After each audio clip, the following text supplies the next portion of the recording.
ರಾಮನನ್ನ ನೆನಪಿಸ್ಕೊಂತೀವಿ.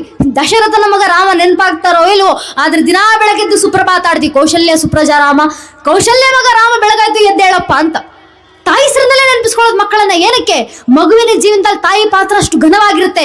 ಕೃಷ್ಣನನ್ನು, ವಾಸುದೇವನ ಮಗ ಕೃಷ್ಣ ನೆನಪಾಗ್ತಾರೋ ಇಲ್ವೋ, ಆದ್ರೆ ದಿನಾ ನಮ್ಮನೇಲಿ ಹೇಳ್ಕೊಟ್ಟಿದ್ದಾರೆ. ದೇವಕಿ ನಂದನ ಶ್ರೀಕೃಷ್ಣ ಪರಮಾತ್ಮ, ಯಶೋಧಾನಂದನ ಶ್ರೀಕೃಷ್ಣ ಪರಮಾತ್ಮ. ಕೃಷ್ಣನ ತತ್ವ ಅಂದಾಗ ಒಂದು ಮಾತು ನನ್ನ ನೆಚ್ಚಿನ ಬಂಧುಗಳೇ, ಏನಕ್ಕೆ ಅಲ್ಲಮ್ಮ ಪ್ರಭುಗಳನ್ನ ನಾವು ಅಷ್ಟು ಆರಾಧಿಸೋದಂದ್ರೆ, ನಾನು ಹೇಳ್ತಿರುವಂತ ಮಾತಲ್ಲ, ಈ ದೇಶವೇ ಕಂಡಂತ ಅತ್ಯುನ್ನತ ಸರ್ವಶ್ರೇಷ್ಠ ಕವಿಯಾಗಿ, ಮಂತ್ರಗಳ ಮಾಂತ್ರಿಕನಾಗಿ, ಮಾತುಗಳ ಮಾಂತ್ರಿಕನಾಗಿ, ಪದಗಳನ್ನ ಬದಲಾಯಿಸುವ ಮೂಲಕ ಇಡೀ ತತ್ವವನ್ನೇ ಬದಲಿಸಬಲ್ಲಂತ, ಆ ತತ್ವಗಳ ಪದಗಳ ಮೇಲೆ ಹಿಡಿತಾ ಇದ್ದಂತ ಅಕ್ಷರ ರಾಕ್ಷಸ ಅನ್ನೋ ರೀತಿಯಲ್ಲಿ ಬೆಳೆದಿರಂತ ಬೇಂದ್ರೆ ಅಜ್ಜ ಅವರು ಹೇಳ್ತಾರ ಒಂದು ಮಾತನ್ನ. ಎಂತ ಇದೆ, ಅಲ್ಲಮ್ಮ ಆಧ್ಯಾತ್ಮ ಲೋಕದಲ್ಲಿ ಅಂತ, ಅಲ್ಲಮ್ಮ ಅಧ್ಯಯನ ಲೋಕದಲ್ಲಿ, ಅಲ್ಲಮ್ಮ ಅಧ್ಯಯನ ಲೋಕದಲ್ಲಿ ಎಂಬ ಪುಸ್ತಕದಲ್ಲಿ ಬೇಂದ್ರೆ ಅವರ ಒಂದು ಮಾತನ್ನು ಉಲ್ಲೇಖ ಮಾಡಲಾಗಿದೆ. ಬೇಂದ್ರೆ ಅವರು ಬರೀತಾರೆ, ದ್ವಾಪರ ಯುಗದಲ್ಲಿ ಬಂದು ಭಗವದ್ಗೀತೆ ಉಪದೇಶ ಮಾಡಿ ಜಗತ್ತನ್ನು ಉದ್ಧರಿಸಿದಂತ ಕೃಷ್ಣ ಬೇರೆ ಅಲ್ಲ, ಕಲಿಯುಗದಲ್ಲಿ ಬಂದು ಜಗತ್ತನ್ನ ಶೂನ್ಯ ಪೀಠದ ಮೇಲೆ ಕೂತು ಉದ್ಧರಿಸಿದಂತ ಅಲ್ಲಮ್ಮ ಪ್ರಭುಗಳು ಬೇರೆ ಅಲ್ಲ, ಅಲ್ಲಮ್ಮ ಪ್ರಭುವೇ ಸಾಕ್ಷಾತ್ ಶ್ರೀಕೃಷ್ಣ ಪರಮಾತ್ಮ ಅಂತ ಬೇಂದ್ರೆ ಅಜ್ಜ ಅವರು ಕೊಟ್ಟಂತ ಮಾತು ಅಂತ ಹಿರಿಯರು ಹೇಳಿದ್ದಾರೆ. ಅಂಥ ಕೃಷ್ಣನನ್ನ, ಅದಕ್ಕೆ ಅಂತ ವಚನಾಕಾರ ತತ್ವಗಳು ಮಕ್ಕಳಿಗೆ ಬೇಕು. ಕೃಷ್ಣನನ್ನ ಇವತ್ತಿಗೂ ನೆನಪಿಸ್ಕೊಂತೀವಿ. ಏನಂತ?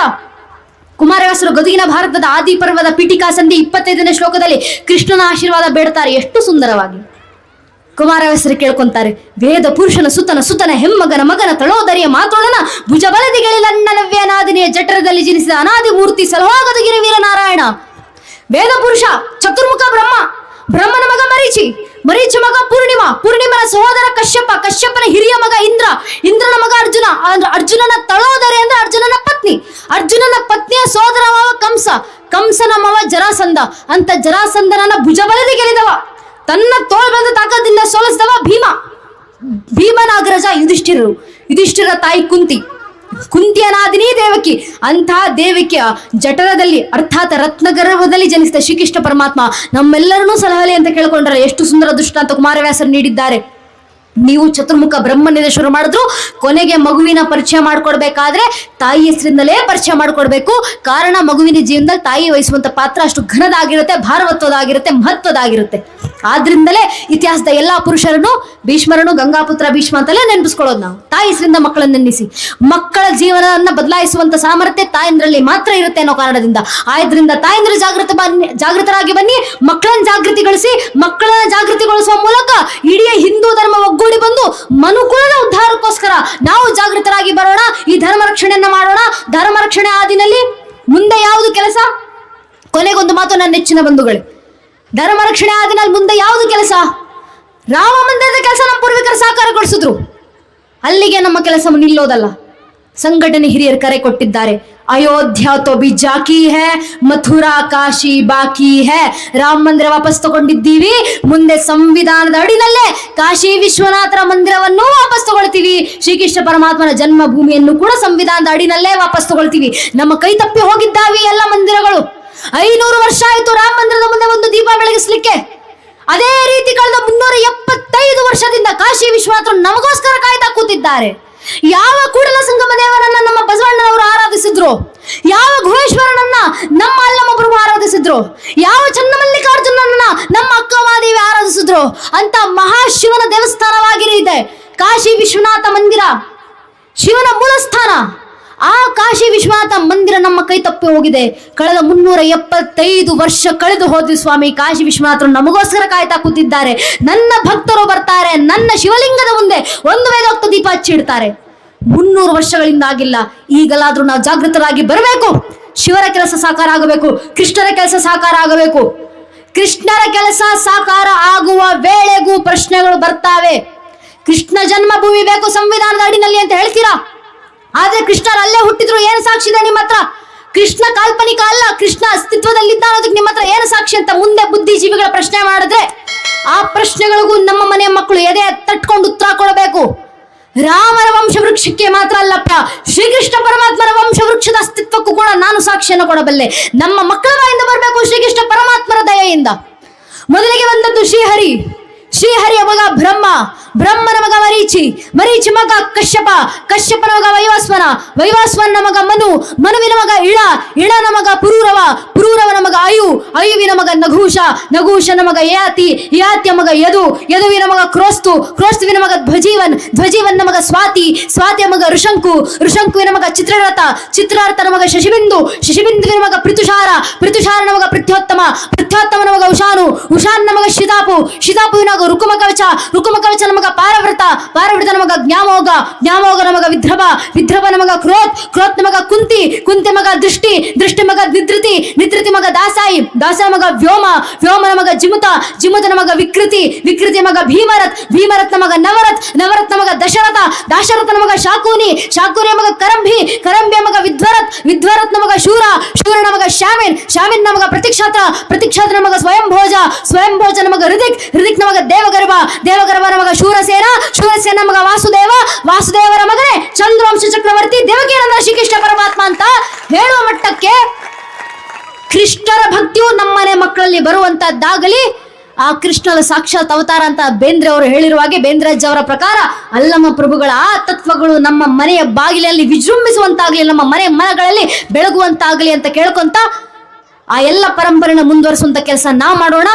ಆ ಕೆಲಸವ ನಮ್ಮಿಂದ ಆಗುತ್ತೋ ಇಲ್ವೋ, ಆದ್ರೆ ಭಗವಂತ ಖಂಡಿತವಾಗಲೂ ನಮಗೆ ಸಾಕಾರ ನೀಡೇ ನೀಡ್ತಾರೆ.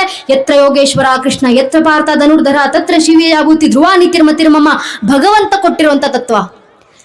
ಎಲ್ಲಿ ನಾನು ಕೃಷ್ಣ ಯೋಗೇಶ್ವರ ಇರ್ತೀನೋ, ಎಲ್ಲಿ ನನ್ನನ್ನು ಪಾಲಿಸುವಂತ ಸನಾತನ ಹಿಂದೂಗಳು ಇರ್ತೀರೋ, ನಿಮ್ಮ ಧರ್ಮಕ್ಕೆ ಜಯ ತಂದು ಕೊಡುವಂತ ಕೆಲಸ ನಾನು ಮಾಡ್ತೀನಿ. ಧರ್ಮ ರಕ್ಷಣೆಗೆ ನಾನು ನಿಂತಿದ್ದೀನಿ. ಹೇಳಿದ್ದು ಸಾಮಾನ್ಯರಲ್ಲ, ಯಾರ್ಯಾರೋ ಹೇಳಿದ್ದಲ್ಲ, ಭಗವಂತನ ಸಂದೇಶ ತಂದಿರುವವರು ಹೇಳಿದ್ದಲ್ಲ, ಭಗವಂತನ ಮಗ ನಾನು ಅಂತ ಹೇಳಿದವರು ಹೇಳಿದ್ದಲ್ಲ, ಭಗವಂತ ಹೇಳಿದಂತ ಮಾತು. ಭಗವದ್ಗೀತೆಯ 11ನೇ ಅಧ್ಯಾಯದ ವಿಶ್ವರೂಪ ಸಂದರ್ಶನ ಸಂದರ್ಭದಲ್ಲಿ ಶ್ರೀಕೃಷ್ಣ ಪರಮಾತ್ಮ ಜಗತ್ತಿಗೆ ಘಂಟಾಘೋಷ ಕರೆ ಕೊಟ್ಟರು. ಅಹಂ ಆತ್ಮ ಗುದಾಕೇಶ ಸರ್ವಭೂತ ಶಸ್ಥಿತ ಮಾದಿಶ್ಚ ಮಧ್ಯಂಚ ಭೂತಾನಮಂತೇವ ಚ. ಅರ್ಜುನ, ಆದಿಯೂ ನಾನೇ, ಅಂತ್ಯವೂ ನಾನೇ, ಭೂತಕಾಲವೂ ನಾನೇ, ಭವಿಷ್ಯತ್ ಕಾಲವೂ ನಾನೇ, ಪ್ರಸ್ತುತ ಕಾಲವೂ ನಾನೇ. ಜಗತ್ತಿನ ಪ್ರಕೃತಿಯ ಅಣು ರೇಣು ತೃಣ ಕಾಷ್ಟೆ ಕಣ ಕಣದಲ್ಲೂ ವಾಸಿಸುವಂತ ಆತ್ಮಗಳನ್ನು ನಿಗ್ರಹಿಸುವಂತ ಪರಮಾತ್ಮ ಭಗವಂತ ಅಂತ ಜಗತ್ನಲ್ಲಿ ಯಾರಾದ್ರೂ ಇದ್ರೆ ಅದು ನಾನೊಬ್ಬನೇ, ಶ್ರೀಕೃಷ್ಣ ಪರಮಾತ್ಮ.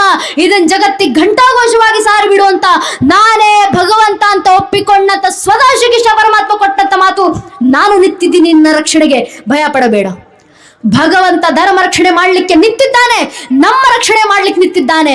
ದಾಸ ಸಾಹಿತ್ಯದಲ್ಲಿ ಕನಕದಾಸರು ಕೊಟ್ಟಂತ ಮಾತಿದೆ, ಯಾಕೆ ಚಿಂತೆ ಮಾಡ್ತೀಯಪ್ಪ, ಭಗವಂತ ಇದ್ದಾನೆ ನಿನ್ನ ರಕ್ಷಣೆಗೆ, ಧರ್ಮ ರಕ್ಷಣೆಗೋಸ್ಕರ. ಬೆಟ್ಟದ ತುದಿಯಲ್ಲಿ ಹುಟ್ಟಿದ ವೃಕ್ಷಕ್ಕೆ ಕಟ್ಟೆ ಕಟ್ಟಿ ನೀರಿರದವರು ಯಾರು? ಪುಟ್ಟಿಸಿದ ಸ್ವಾಮಿ ತಾ ಹೊಳೆಗೀಡಾಗಲು ಬಿಡದೆ ರಕ್ಷಿಪನು, ಇದಕ್ಕೆ ಸಂಶಯವಿಲ್ಲ. ಕಲ್ಲಿನಲ್ಲಿ ಕೂತು ಕೂಗುವ ಕಲ್ಲಿನ ಕಪ್ಪೆಗೆ ಅಲ್ಲಲಿಗೆ ಆಹಾರ ತಂದವರು ಯಾರು? ಪಡದ ಸ್ವಾಮಿ ತೆರೆದ ಜನನಿ ತಾ ಹೊಡೆಗೀಡಾಗಲು ಬಿಡದೆ ರಕ್ಷಿಪರು, ಇದಕ್ಕೆ ಸಂಶಯವಿಲ್ಲ. ಮೃಗ ಪಕ್ಷಿಗಳಿಗೆ ಕೂಗುವ ಅಲ್ಲಲಿಗೆ ಆಹಾರವನ್ನು ತಂದವರು ಯಾರು? ಇದಕ್ಕೆ ಚಿಂತಿಸಿದಿರು ತಾಳು ಮನವೇ ಕಾಗಿನಲ್ಲಿ ಆದಿಕೇಶವ, ಎಲ್ಲರನ್ನೂ ಸಲಹುವನು ಅಂತ ಕನಕದಾಸರು ದಾಸ ಸಾಹಿತ್ಯದಲ್ಲಿ ಹೇಳಿದ್ರಲ್ಲ. ಭಗವಂತ ಇದ್ದಾನೆ ರಕ್ಷಣೆಗೆ, ನಮ್ಮ ರಕ್ಷಣೆಯೂ ಮಾಡ್ತಾನೆ.